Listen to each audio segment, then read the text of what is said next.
tour.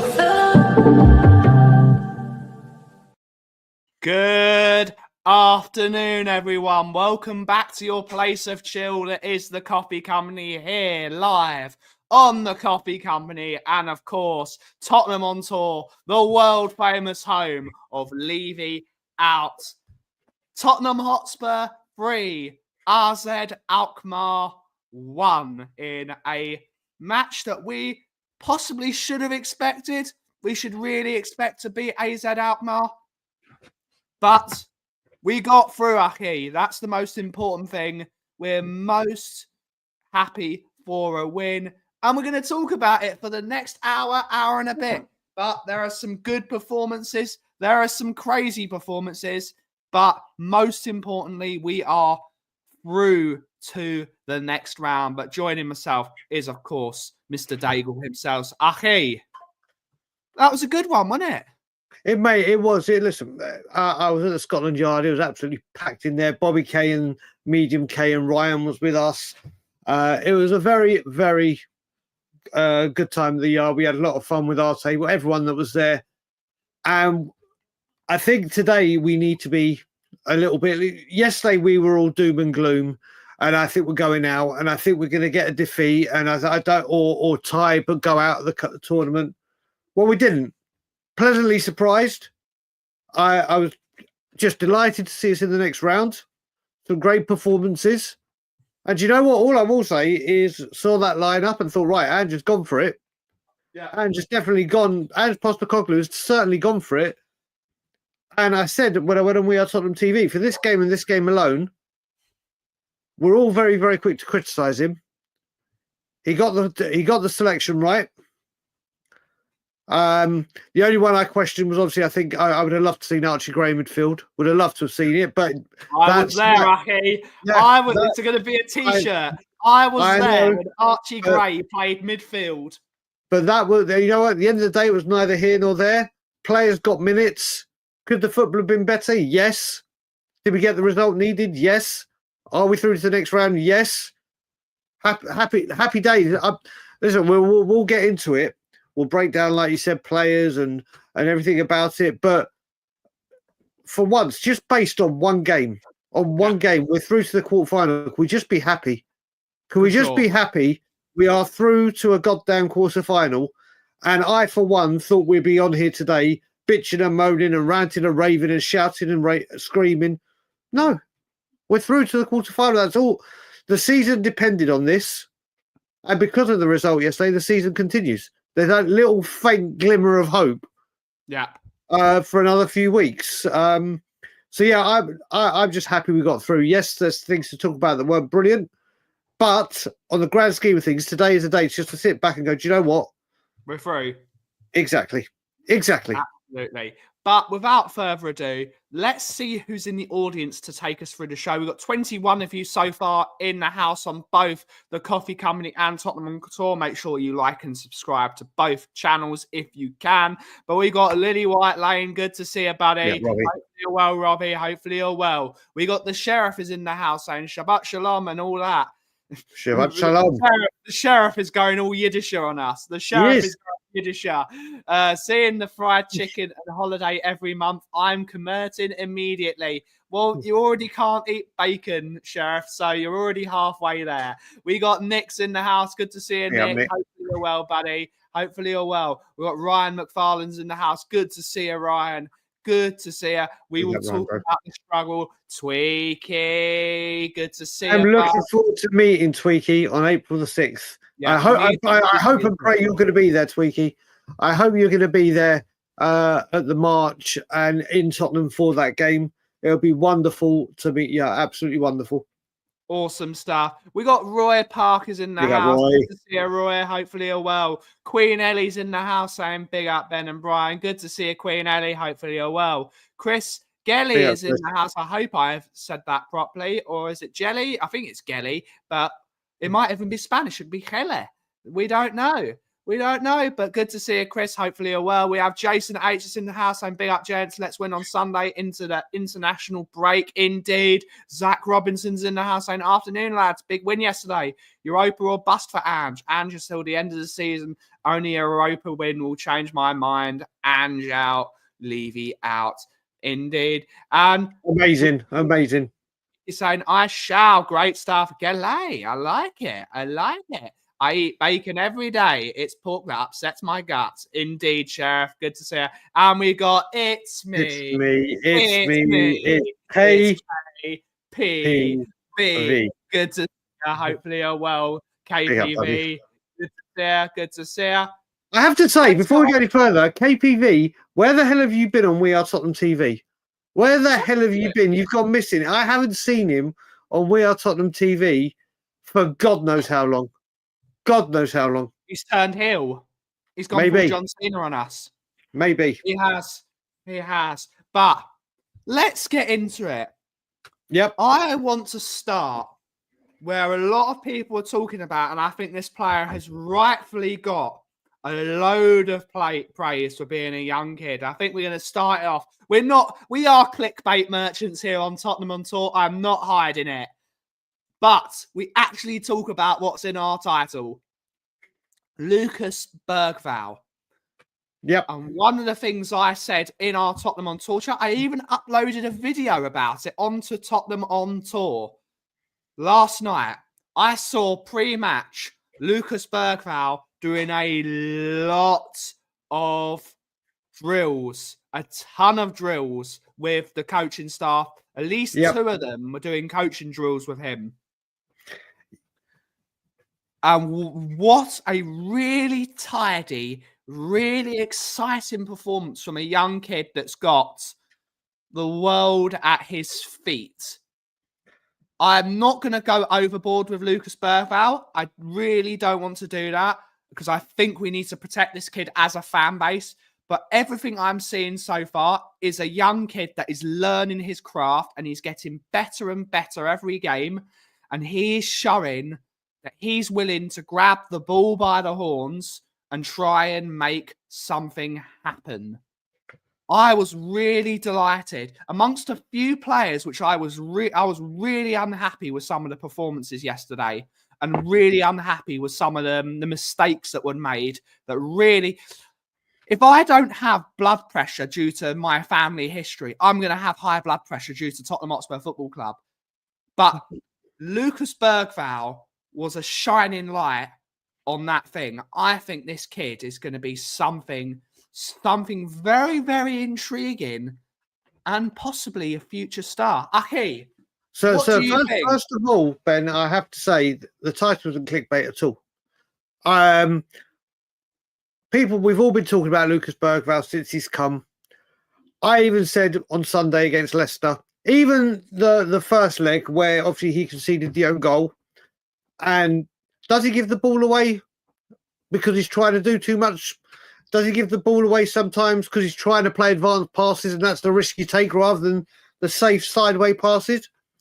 Yeah, he does. But he is growing in stature. Yesterday, he was fantastic. I think he's growing and growing with every single game. Now, we've got to a stage now where if you praise someone for having a good game or being a good run of form, apparently we're calling them world class or some people are. But Ben, this thing, we want to be fair, don't we? We want to be fair. Well, we want to protect these players. Yeah, we want to protect them. I think we've got to be a bit more careful when we say protecting these players, because right now, I will say hands down. I wonder if people in the chat agree with me with just a yes or no. I think Lucas Bergvall is our best midfielder currently. Ooh, currently on form, I think he's our best midfielder. On current form, not overall. I would still put Maddison above him personally.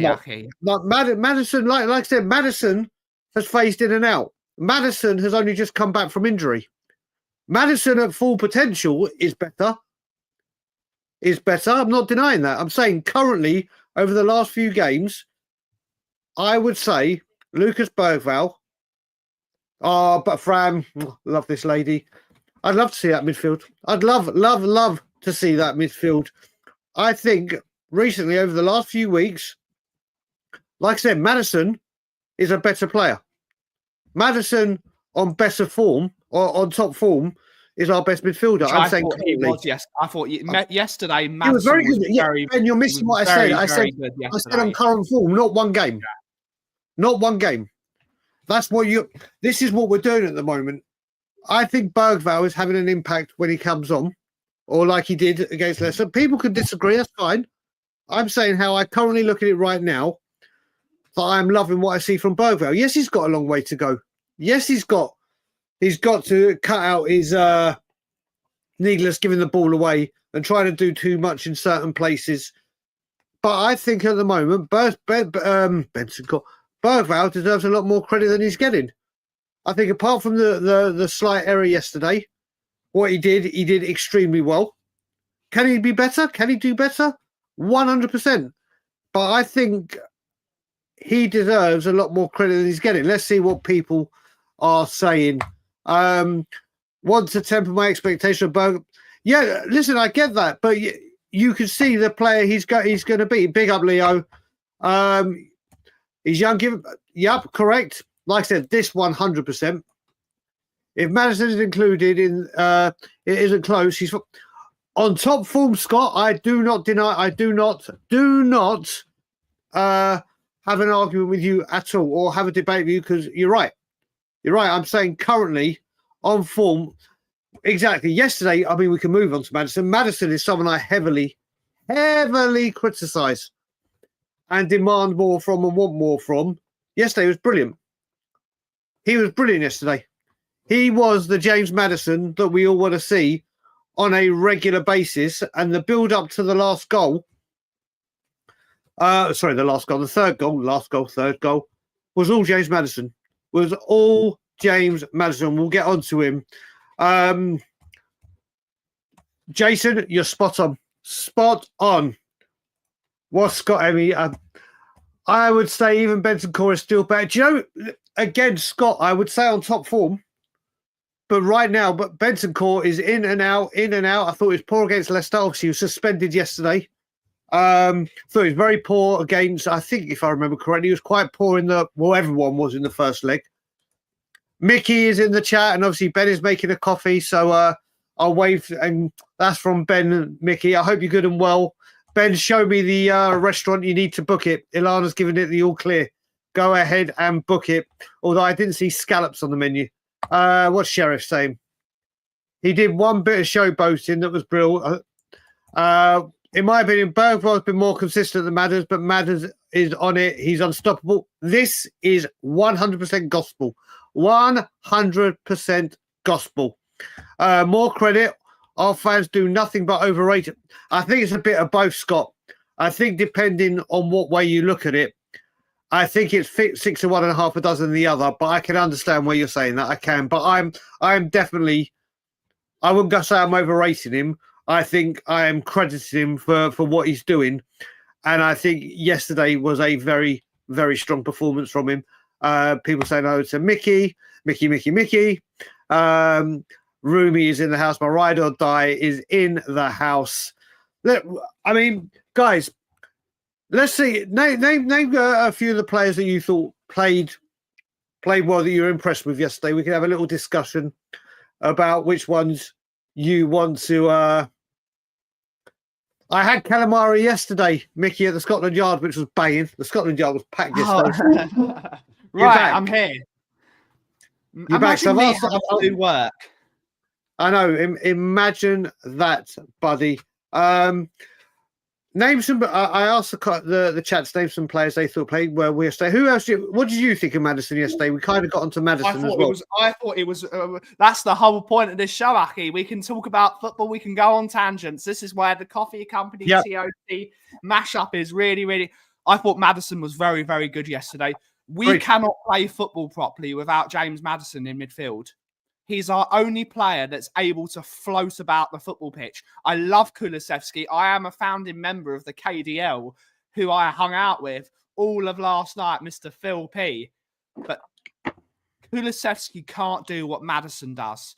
He can't glue a team together. He's not that player. He's more of a get on the ball and run with it. He drags the team forward.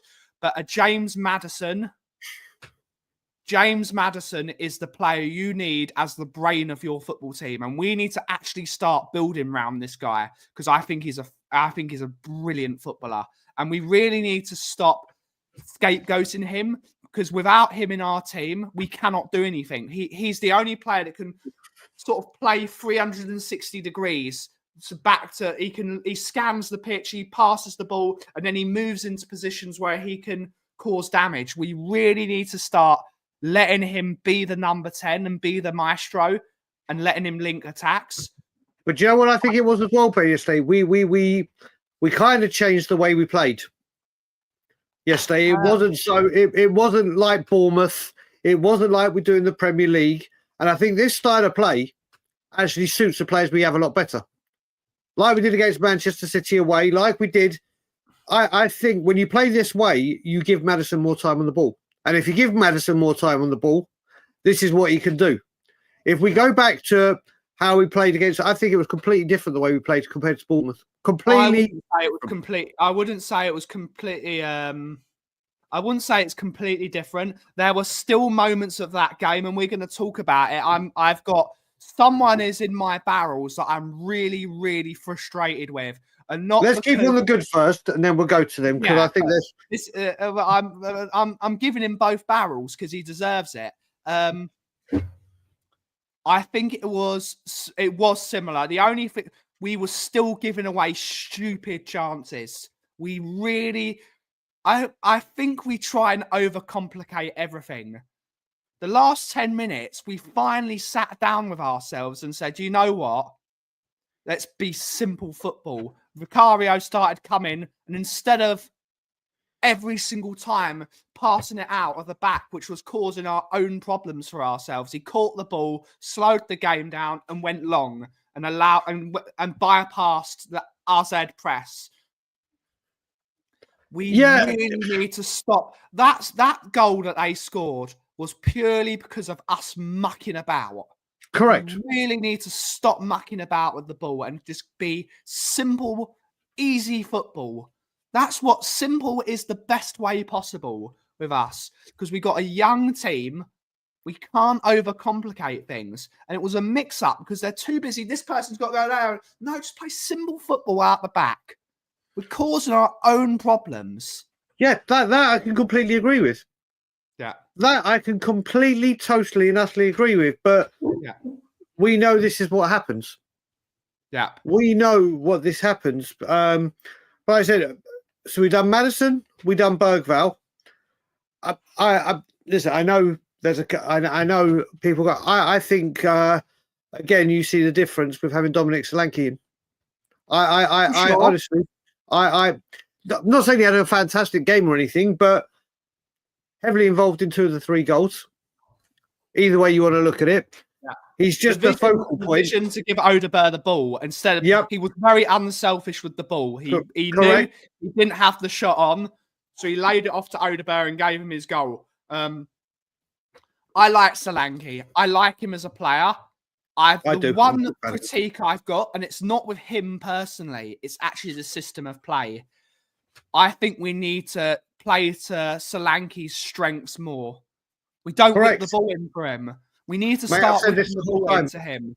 He scores like 40% of his goals with his head, and we don't cross. Correct. It's what I said when we signed him. The ball. It's what I said when we signed him. I'm happy with Solanke's performance. But big up Barbaric. Hunks. I think that's the first time Ben and I have been called hunks. But thank you, Barbaric. I'm not a hunk. Mate, take it. Take the compliments. Let's take the compliments. I'm honest. I'm honest. Take the compliment, man. Take the compliment, for God's sake. Look, I think Dominic Solanke, when we signed him, I didn't understand it at all. I was going nuts. But then when you looked at what he brought to the game and what we thought the way we were going to be playing, he seemed right for the system. Then when I saw that he was the number 1 goal goal scorer for headed goals from striking position last season, and then you've got a team, big up, brother. And then you've got you buy the striker with the highest amount of headed goals, and then you don't give him any service, or buy a winger that can give it to him regularly. It makes no sense to me. It makes utterly no sense to me. But like Scott said, it could be AZ Alkmaar. You could say, was it just because it was a crap AZ Alkmaar? They did not play well last night as well. They did not play well. It's a crap AZ Alkmaar that we couldn't beat away. Beating them at home. And the one thing we've been missing whilst he's been gone is someone that can either A, hold the ball up or do what he did. You can only beat what's in front of you. And he was heavily involved in 2 goals. Odebear, heavily involved in 2 goals. Madison, but on the day, you've got to give credit where it's due. You can only beat the team that's in front of you. And that was the job at hand yesterday. Good answer. Listen, again, we got the job done. We got the job done. I know if we had lost, tied or whatever and gone out, this show would have been very, very different. And it would have been because we've gone out. Now we've gone through. You've got to give it the same. I'm not going to go, oh my God, I'm not one of those, oh, we're so back and oh my God, everything is right. Not at all. Not at all. But we are through to the quarterfinals. I don't think a lot of us, if we're honest with each other, thought we'd do it. Apart from the ones that always believe, and that's their opinion. Big up, Paul. I hope you're good, buddy. I've just seen Angus and the number 1 You were wrong again, Angus. You were wrong again. In the mud. Angus is in the mud again. I've got a good video of Angus after last night. I've got a good video of him, and here it is.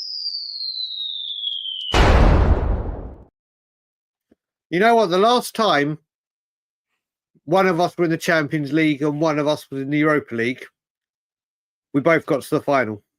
So let's hope the same thing happens again. Not that I think it will, but we can hope and pray. And let's just hope our result will be better than what we did against Liverpool. I'm not saying that we will get to the final. Frankfurt, I got to the yard early. Listen, Ajax were extremely poor. You want to talk about how poor AZ was? Ajax, my good God. But Frankfurt looked very, very strong. So we'll see. But go on then, Ben. Give your both barrels. Christian Romero. Yes, I know he's not match fit. Yes, I know he's not played for a very, very long time. This guy is a bozo. He is a bozo. He is an arrogant fool. When it came to 2-1 against AZ Alkmaar yesterday night, Christian Romero, as our only senior centre-back that's available because Mickey van der Ven went off and we didn't have another senior centre-back on the pitch, leaves Archie Gray, a 19-year-old midfielder, on his own in defence whilst he ran up front to play striker. What an arrogant fool. What an absolute joke. What are you thinking? What are you thinking? You've just conceded a goal by defending poorly, and your first inkling is to go and play striker. You are an idiot. What are you doing? Why? Who tells him to do these things? What's he doing?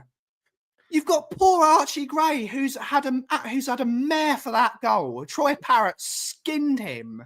He skinned him because he's not a defender. He's a centre midfielder playing in defence. And he's playing up front. What are you thinking?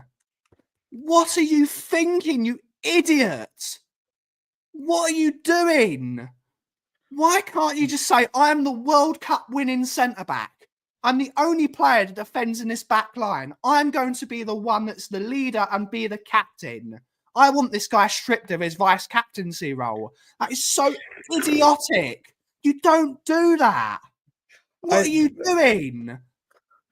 In the words of Perchy, what are we doing here? Ben, I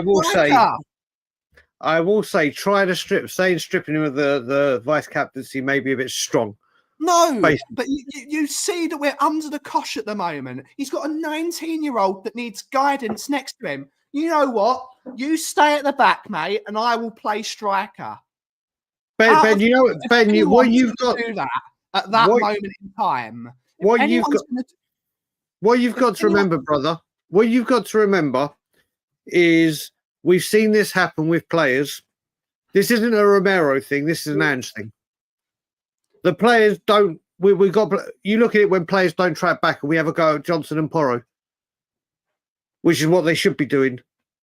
Yep. But they don't. They're being told whatever and going forward. Should Romero have done it? Should Romero's footballing brain have kicked in? Probably, definitely. This is why, and I absolutely, totally agree with this. The moment we scored that 3-1 goal, Vicario came out of his goal, went up to Odebear and to Archie Gray and gave him a massive cuddle. He gave him a massive hug and a massive pat on the back. We've got this, boys. That's what a captain does. That's what a leader does. Make sure that the young players are looked after. Yeah, but what you've got to look at, Ben, is Vicario has shown leadership material. Vicario needs to be brought into that conversation next season, without a doubt. They're not going to strip him and make Vicario.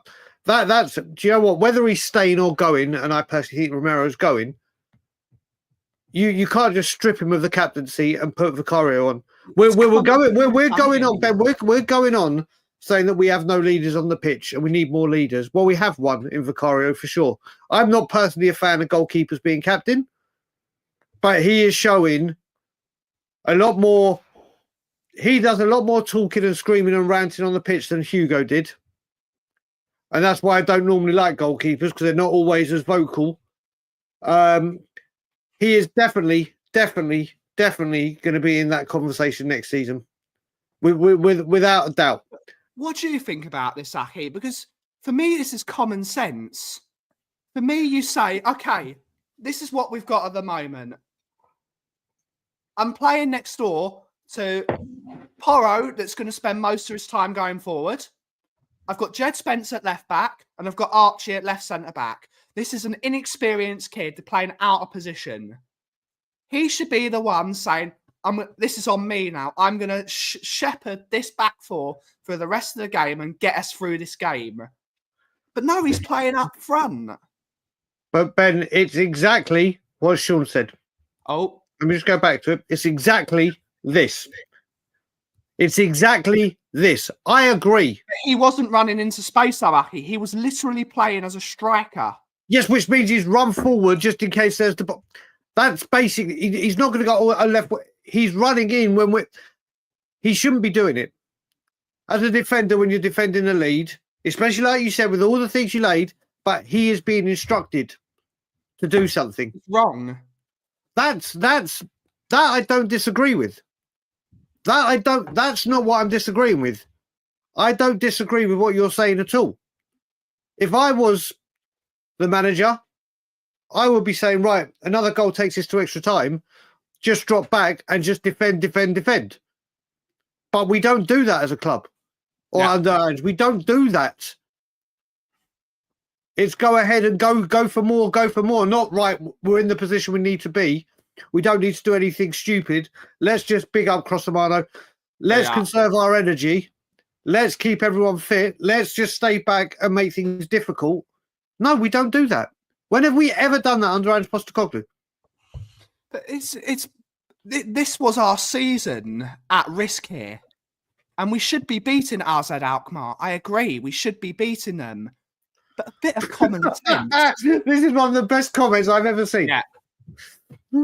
I am Daigle Jr., Barbaric. I'm Daigle Jr. People usually think I'm the calm one. When it comes to football, I'm not calm. I'm not calm because it annoys me because I want my team to play simple, normal football. But you've got a 19-year-old midfielder at the back You've got a striker up front, and there's no leadership. But there we go. Let us know in the comments if you think I'm right. Do you think do you think I'm wrong? Do you think I'm over the mark? What do you guys think? Well, Ben, what you've got to remember, what you've done in your rant and your anger, which I can still understand all of it, is his performance, which was when he was alongside Van der Ven, was okay. It was nothing brilliant, but nothing. Get on to Mickey Van der Ven in a bit, but nothing. Well, and Bobby Case just coming to the chat. What a coincidence! It's Bobby, brother. And he can jump in as well because he has the link. But Romero, again, he's doing what he's been told. I reckon if that was previous managers, obviously, if that had been a Conte, he wouldn't even dare run up to. Could you? Let's put it this way: if it was Antonio Conte, do you think Romero is making that run at that time of the game? No, he's not. He did it. No, not when we're trying to get through to the next round. Where we got to be fair here and say if that was Romero, if that was Conte, not a chance at 3-1 up when we need to defend it to get through is Romero making that run up there. Not a chance is he running up marauding like a forward and leaving with the youngsters back there. No. Stop changing on your name, the Two Mark Show, because the Two Mark Show. Keep it as your name. Love you too. And I will just say as well with Barbaric's comment, you know, I've gone past the anger part. I saved my anger for a particular topic, and right now we're not talking on that topic. But if we get to that topic, the dynamics may change. Yeah. The first half, I'm going to be the one that's ranting and raving. For the second half, it's going to be Brian. Maybe.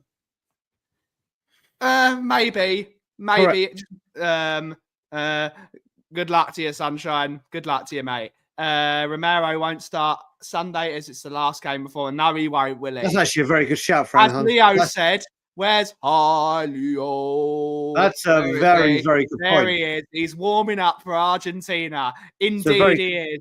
Indeed, he is. We have big up, Squeaky, with 13 months of membership. Majority of the team victim of pony management. Maybe. Correct. Maybe.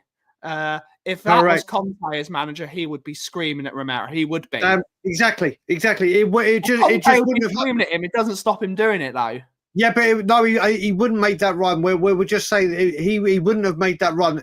Maybe if we needed a goal, and we needed to put pressure on, yeah. But to defend a 1-goal lead to get through to a quarter-final, not a chance is he making that move. Put it this way, Antonio Conte made that substitution. He made a defensive substitution to defend a 1-0 defeat. Yeah. So he's not going to bloody well do it when we're winning. He wouldn't. There would have been the third goal was brilliant. The third goal, what a team goal that was. Oh, brilliant. But thank you, A-User, for the super chat. It was an excellent goal. It was a really, really good goal. The question, let's see. There's 76 people in. I'll ask you first, Ben. The Solanke flick, do you think it was brilliant vision, or do you think he was trying to do a cheeky finish into the bottom corner? No, he was flicking it on. You thought he was going to Odegaard? You thought he flicked it was his vision? I'm giving Solanke all the credit he deserves. I couldn't work it out, but you look at it, the way he certainly didn't aim it goalwards, did he? I can't see how it wasn't an assist, or at least to try to take some pace off the ball. I think he really, like I said, I would love against Fulham. I would love it. We're not going to do it, but I would love it to see Porro played at right wing. Yeah. One game of Porro alongside Solanke. Yeah. I think you get a major difference in Solanke's output. His teamwork, his running off the ball, his hold-up play. If we could just find the right people to support him, then I think we've got a 20-goal-a-season striker. I really do. I don't listen. He had the one good season for Bournemouth, and everyone goes on about the one season. But I honestly think if you get the right players around him, I think get the right manager in. if you get the Yeah. right manager in. 100% that as well. 100% that as well, Ben. 100%. But that's why. Oh my God! Look who's joined us. That's Simeon. Brian I can tell you right now, that is without a doubt, Simeon. You're still in the mud, Sim. You're still in the mud. Mate, it's great to see we are Tottenham in here. I hope the boys are well. I'm gonna be in the Simeon seat for the watch along against Frankfurt and the next day whilst he's travelling back. So I'm gonna be it's gonna be me and Ben for a couple of days. Indeed. But big up Simeon and Ben. But speaking about defenders that I think had a good performance, I think it's only fitting that we move on to Mickey van der Ven, who I thought Mickey van der Ven. I don't want to make this another slight at Romero, but I think when Mickey van der Ven's on the pitch, I think we look so much calmer. People don't give Mickey van der Ven the credit he deserves of how good a footballer he is. I think Mickey van der Ven is a very solid defender for us.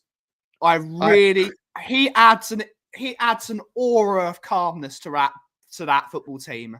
He as well as adding that sort of stepping out of the back four with the ball and allowing those wing players to push forward and give them space because he can then tuck back into that back four seamlessly. We are not half the football team without Mickey van der Ven in the team. And if there was a choice between which defender you keep for the next season, Mickey van der Ven or Romero, I'm keeping Mickey van der Ven every single day of the week. I think he's brilliant. Well, the first thing it was only AZ Alkmaar, but I thought that the aura he brings to the team adds that layer of calmness, that little lovely, soft, fluffy blanket that you need. I think he's brilliant. What I will say is next season, please, before I speak Van der Ven, if we get the right people for him next season, he's a lot better than a 13th place striker. I'll tell you that. Scott's entitled to his opinion, and that is his, but he is a lot better than I think he's getting credit for. He's just got shit around him. If we got Iriola next season and we brought in Semenya, you'll see what that man is because Iriola got the best out of him and he'll get the best out of him again. But let's go back to my favourite player and Bobby Kay's favourite player. And I have to say, I'm glad he's in the chat. That was the first game and the first time I'd seen Bobby and the kids since the North London derby. And I've just seen Rich Sears in the building. It's a big up, Rich. Watching Van der Ven, the first thing he did is make like a 2-yard pass. Bobby Kay is getting up, screaming, going, "Great pass, Mickey, great." It's so much he's blowing kisses when he got substituted. The great thing with Mickey van der Ven, and we've all missed it, is when you play such a high line, without him, it's shot to bits. There were times where they went on a break and the ball went down and I was like, oh, God, here we go. And then I forgot that Mickey was back. And then it was just like, here he comes to save the day. And there Mickey was. There Mickey was to just mop it up. When we made the substitution, I was quite annoyed that they were about to make it because I was like, they're going to attack us down the left, which they did. But I totally understand it now, or then, because we can't risk him. We can't risk him. At the moment, if he has to play, I think it was 60 minutes, 65, whatever.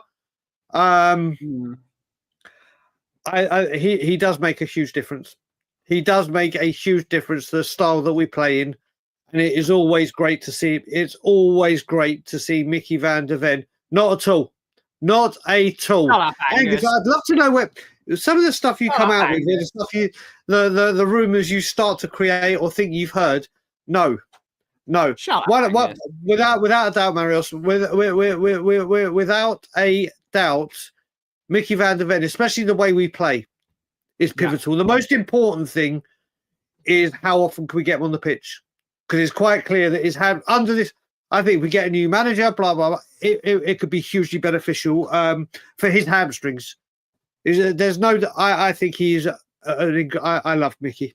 Me and my left-sided centre backs. I have an affinity with them, and Mickey van der Ven is on his day, he's like no other defender in the league, just because of his pace. You won't give us a heart attack, Angus. We just need to watch Tottenham for one of those. The only way you give me a heart attack is if you say, "Have you heard Levy's? We've almost sold the club." Then I think, it's a chance. Simon, shalom, Shabbat shalom, and Hag Sameach.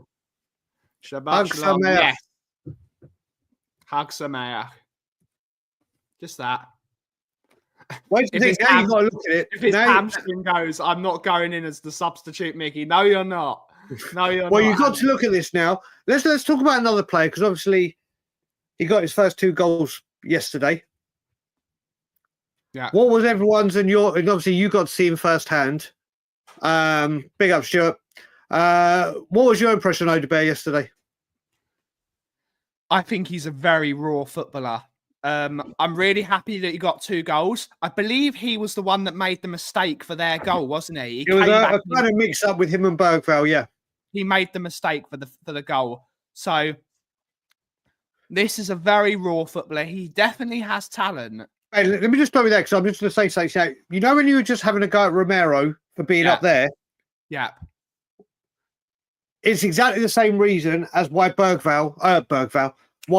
our right winger there? Why is Odegaard there? Exactly. So you're saying Romero up there, but then Odegaard is all the way down here. Yeah. When he should be absolutely nowhere near it. But there's context, isn't it? Odegaard is that bloody word. Odegaard is the 18, 19-year-old winger. Romero is a 24, 25-year-old World Cup winning centre-back. Yeah, but Ben, that doesn't matter. If your manager is telling you to do something, and that's what they're doing. We totally agree on this, Aki. At the end of the day, he should be there and he should be there. So exactly. They're all completely and utterly out of position. Which is because of the manager, not that. That's the thing. The manager should be going, what the hell are you doing? Yeah. This is not what you're going to. That's the thing. But yeah, getting back to Odegaard. Sorry, Ben, go on. I've got to see Odegaard pull up against good teams. I liked his performance yesterday.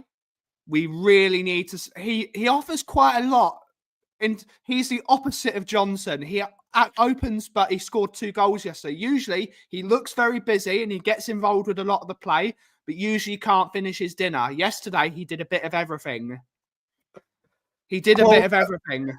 With what Mark just said, I agree. We need better. He will get better. He will get better. But the one thing I loved about him yesterday, and what I have enjoyed seeing from him, is he is the one winger we've got that will try and take his man on. Yeah, he is very direct. He will get the ball and try and run with it and create space and get there. Does he always do it? No, but we look at it. We look at Brennan Johnson saying he never takes a man on. He can't do it. He gets the ball and he does want to create. He does want to take his man on. He does want to stretch it out. Yeah, I think honestly, I start him against Fulham over Johnson. Yeah, give him a go. I start him over Fulham. I want to see what he's been out for a while. Look, that's a great question, Angus, and I'm going to go our defence. No, nothing's more open. Nothing is more open than Bonnie. Nothing is more open than Bonnie. Yes, we like to argue. We are Jewish. We argue about everything. Yeah, it's again. Do Spurs need better? This is it. Yeah, this is it. Well, this is what we need. This is what we need. I keep saying. I remember, Colin, as you'll remember. Obviously, I'm a more recent history than when I used to love it when Chris Waddle did it. Chris Waddle would do it non-stop. I love a winger that will go to the byline and whip it in, and that's what Solanke needs. That's exactly what Solanke needs. Yep. And hopefully we can find someone that can do it. Hopefully we can find someone. But I think Odegaard, I want to see more of. Don't get me wrong. Before people start going, oh my god, I think he's. I think at the moment you start him and see what he's got. The league, as we all know, is nothing. Yeah, it's a much of nothingness. And Joe, what, Mark? You're right. We do need an Aaron Lennon type, but Aaron Lennon can cross a football. Love Aaron. I'd like Aaron Lennon now in our Aaron team. Lennon can't cross a football. We can only pull it back. Aaron Lennon's crossing was abysmal. Getting past his player into the byline, sensational. Pulling it back for Jermaine Defoe, sensational. Actually putting in crosses, not the best. He did put some good crosses in, though. Okay. Once in a blue moon. Yeah, exactly. Once in a blue moon. He takes his men on with ease. He can't cross, though. He's still young, though. He's going to have to learn his crossing. But very good, very good. As a performance in an isolation, Odegaard had a decent performance, and he made up for his mistake with the second goal to put us through. So really, really well done. But again, very raw. Someone mentioned it in the chat. Pape Sarr. Pape Sarr is an enigma, isn't he? He is an enigma. Yep. Where do we go? Where do we go with Pape Sarr? Because I don't think he fits in this team. I think he's not good enough on the ball to fit in this team. If it was a Conte team, if it was a Mourinho team, if it was a Poch team, I think Pape Sarr would actually suit it down to the ground because of his running power. I don't think Ange uses Pape Sarr to the best of his ability.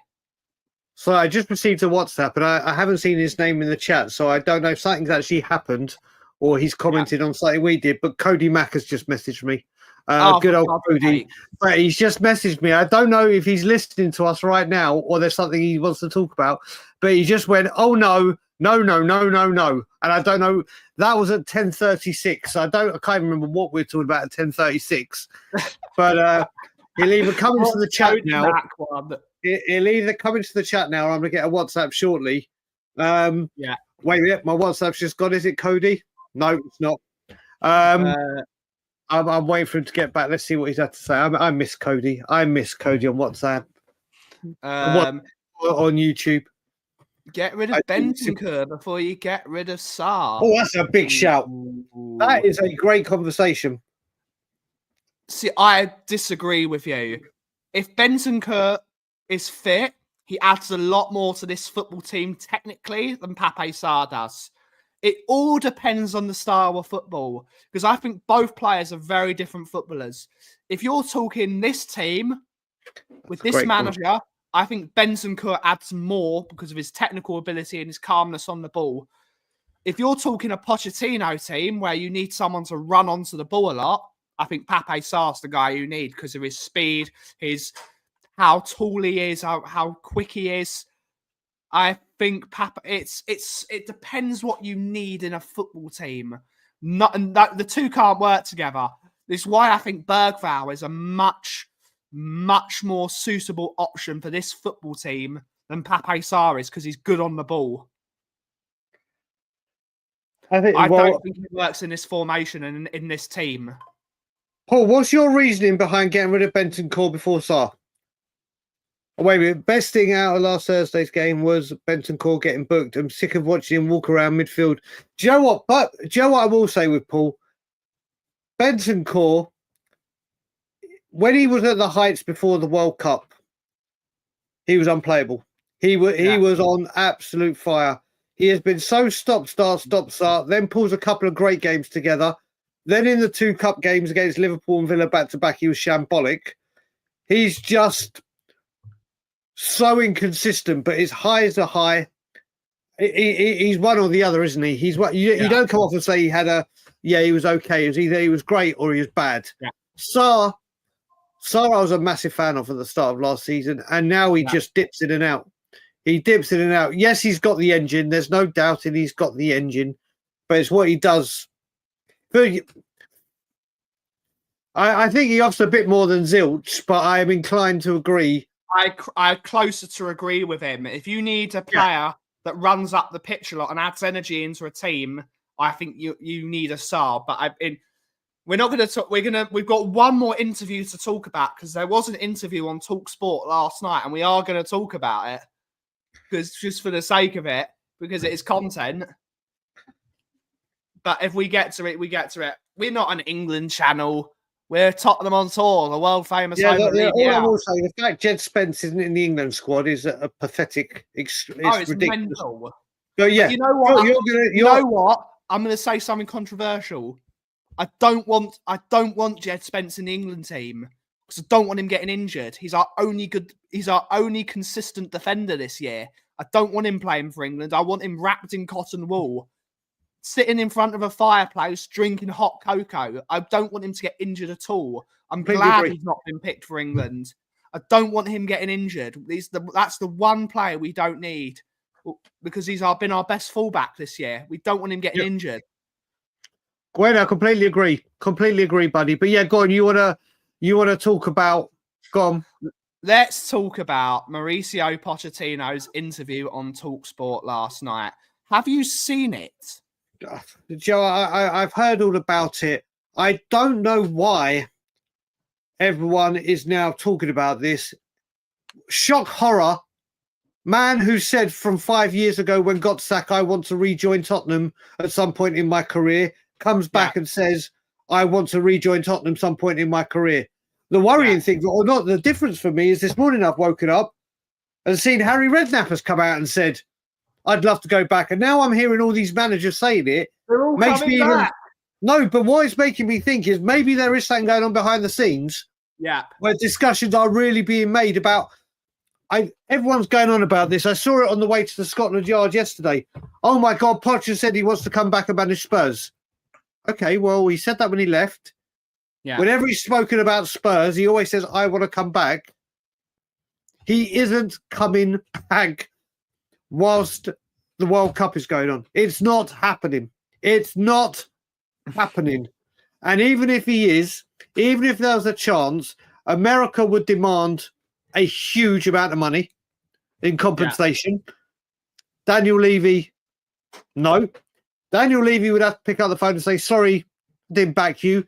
Sorry, when the fans, not me, wanted him after Conte. I didn't go, you went to Chelsea. Now I want to take you away from a World Cup.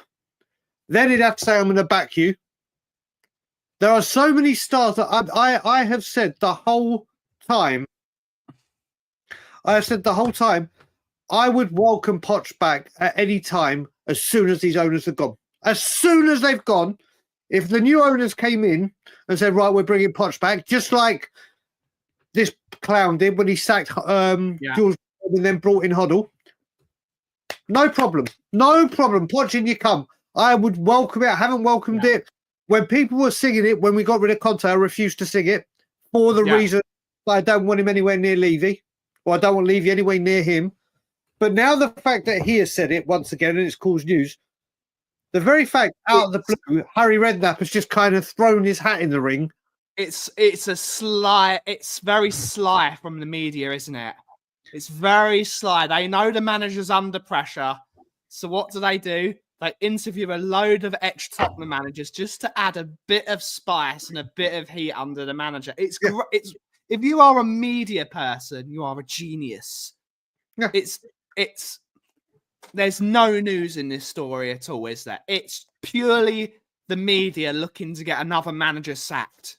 Because the moment a manager's sacked, it's big news.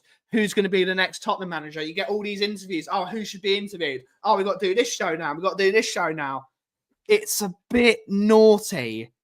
Yeah, people have just got to stop. But I think the more and more people speak about this Pochettino, people are going to get... If you take away what Spurs fans think of him, or what the Spurs hierarchy, or what the media think of him, every single professional footballer, when he starts his career like Pochettino did back in Argentina, every single person's dream is to represent their nation. Not only to represent their nation, but to go to these elite tournaments, whether it be the World Cup, the Euros, the Copa America, the Asia Games, the African Cup of Nations, whatever it may be. Then, obviously, it's not his nation that he's managing right now. But how many people on their CV get to say, do you know what? I'm going to be a manager of a host nation of a World Cup. There is absolutely no chance of Pochettino joining Spurs before the World Cup. Absolutely zip, zero, nothing. And people want to keep saying, oh, yeah, but he's still got his house in Hadley Wood. Yeah, he's a multi-millionaire. He's a multi-millionaire. He's not like, oh, sugar, that's what he sees as his home, though, doesn't it? He's not going to sell the place he sees as his home. No, he's not going to. He's got probably a house in Argentina, Spain, France. It's actually a good base for him. It's a good because a lot of the American players he's going to be playing at the World Cup do play in Europe, like the Christian Pulisic and the. Of course, is it Tyler Adams and you've got Anthony Robinson. all the So for him to have a house in Hadley Wood is really good because it means he can fly to Italy to watch Pulisic. He can see that's a really good spot for him. He's not going to get rid of that. Balogun's another one. Balogun. Exactly. But this is the thing, people. Because they're like, oh, he's back in London. He's visited his house in London. But no, people. If I was to move back to England and I owned this property, I'd have to sell it because I don't. I'm not Mauricio Pochettino or a football manager that's got cash coming out of their arseholes. It's like Pochettino. Do I think Mauricio Pochettino will be Spurs manager again one day? Absolutely. Absolutely. I think his job after this America job, I think Poch's next job will be Spurs. Well, it depends how well. Not saying America are going to win the World Cup, I'm not being that serious, but you don't know how far they'll go. Yeah. You don't know if they'll keep him on, and then I don't know if the Americans or Canadians will know. I don't know when the next Copa America is. If they have a very successful World Cup, will you want to stay on? You got to remember as well, Mauricio Pochettino is now earning a shit ton of money. Here's for international work. Here's Bobby K with his traditional. Oh God, Scott M is just. There you go. I didn't even see Bobby K. So I was just about to say Bobby K. I was about to say now that Scott said it, and I've realised what I said, and Bobby K's in the chat. Amazing how Bobby K couldn't come on because he's driving. But here's me talking about going back to England, and all of a sudden he's in the comments. I can hear him giggling as well behind the. I can hear 100%. Him giggling. I don't think we're getting Iriola. I think Iriola's not coming to Tottenham. I think he sets his stall out higher. I don't think he's coming to Spurs. We'll have to see. Oh dear! If only I had an Aston Martin. If only I had an Aston Martin. Well, I used to be a huge fan of the Jaguar XK8. They were my cars that I loved. But yeah, I just can't.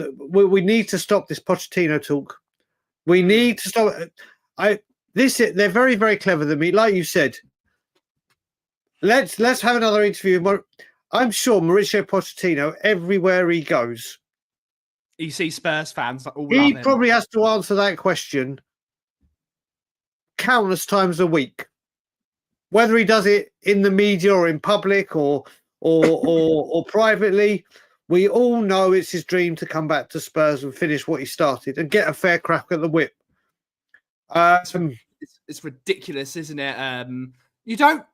Do you need to? Go on, Ben. You know this is your area. People in the chat. Do you need a membership to get a ticket on the ticket exchange? Nicholas Collison, where are you, sunshine? Where is Nick Collison where I need him? Where is he whilst he's falling over on Squid Games? Where is he squidding about?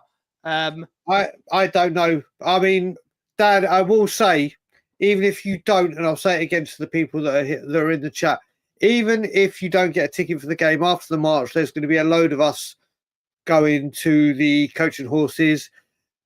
Back in the day where we used to say jumpers for goalposts, it's going to be phones for television. There's going to be multiples of phones. And we're just going to have a very, very, very, very good laugh and socialise and everything. And then everyone's going to come to the Coach and Horses after. So, Dan, if you can't get a ticket, mate, come with us and watch the game with us. Like I said, this is not me saying that I won't step foot in that bloody Levy Bowl. I just won't bloody do it. You got a ticket, Corey? Okay. I thought you won't get. Okay. Yeah. Depends if we get a manager who is successful. Yeah, it all depends. No, it's not. That's what they call the Tonington. The only fools. And it's not even the only fools. That's the Nag's Edge. The only fools pub. Oh, Angus, your humour sometimes is loads of fools just in the Toddington or whatever the hell that pub's called. What a terrible pub that is, by the way. What a terrible pub. Oh God. There you go. final thoughts, Aki, before we end the show. It was a good win. In hindsight, it's a good win. We're through to the next round. We've got Frankfurt next, and we will be talking about when is the Frankfurt game? When is it? It is. So the first leg. So we come back and we play Chelsea. Let me get this right. We played Chelsea on the Thursday. Actually, wait a minute. I know the second leg is on the 17th. So the first leg is the 10th. So it's the Thursday after the protest. And then the following Thursday. So it'll be Chelsea, Southampton, home to Frankfurt, Wolves away, then Frankfurt. Let me see. I'm telling you, the 10th and the 17th. I'm giving you the information. 10th and the 17th. Good stuff. Good stuff. We don't know. That's why we play the game of football. But... wait. Whoa. Angus. Listen, I've got this. I will call you out on things like this. You want to come... I love you. I really do. I love chatting with you and everything. But you are so tunnel vision when it comes to your lot down the road. You think the Real Madrid aren't going to destroy you? You've got the nerve to say to me and to Ben and to everyone in this chat, they're going to absolutely destroy us. Whether they do or they don't, on the Tuesday or Wednesday before we play, Real Madrid are going to do exactly the same to you. Make no buts about it. You are going out. We may go out. I think we will go out. I thought we were going out last night, but we didn't. Under no circumstances are you getting through against Madrid.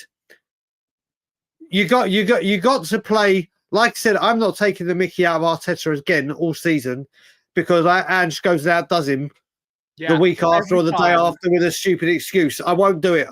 I try to be straight down the middle, but you can't say they're going to absolutely. They are getting Bubba Ray Dudley. He's going to put them through a table with a power bomb, and that's going to be it. But when I've got to remember, my final thought is never speak about going back home to England when both Bobby and Scott are together. That's my final thought. I have to do some coaching. No, they don't, Scott. No, they don't. No, they don't. Come on, they don't. We're both massive underdogs, I would say. That's a brilliant comment for you, Jurgen. But without further ado, that is the end of the show. That is us for this week. I might be doing something later on today. Oh, okay. You might see us later then. You might see us on tour later. You might see us later. But when can we next find us? Well, if possibly, we're going live later. That's the answer to the question. Right. So things upcoming. If we do something later on today, obviously we're up here today. We'll obviously do something like this on Monday after Fulham, Ben. Yeah. Then the international break, we will be very active. I'm also going to bring back, and we're going to prepare it better, record or get it promoted better. We're going to be doing the 3 questions that I did again with so many people.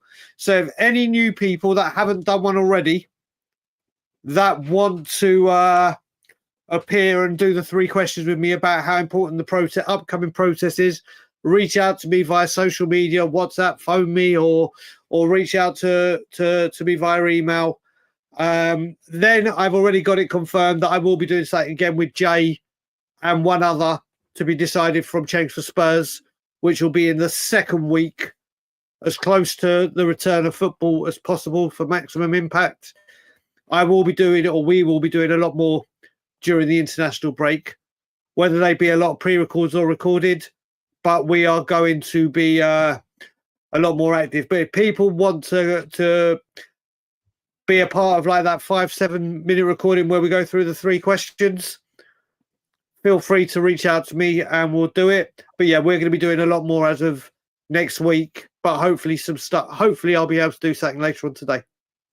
Great stuff. But thank you all so much for watching today's show. The Coffee Company will be back Monday for another post-match show because we obviously have a game we're on Tottenham. We have Tottenham are playing Fulham this weekend, so we will be doing on this channel on Monday, and both channels, of course, the post-match versus Fulham. But thank you all so much for watching today's show. Have a wonderful rest of your day. Aki, take it away. And as always, Ange out, leave you out. And as always, if you smell what the cough is brewing, thank you so much for watching. Have a wonderful rest of your day. Ciao for now.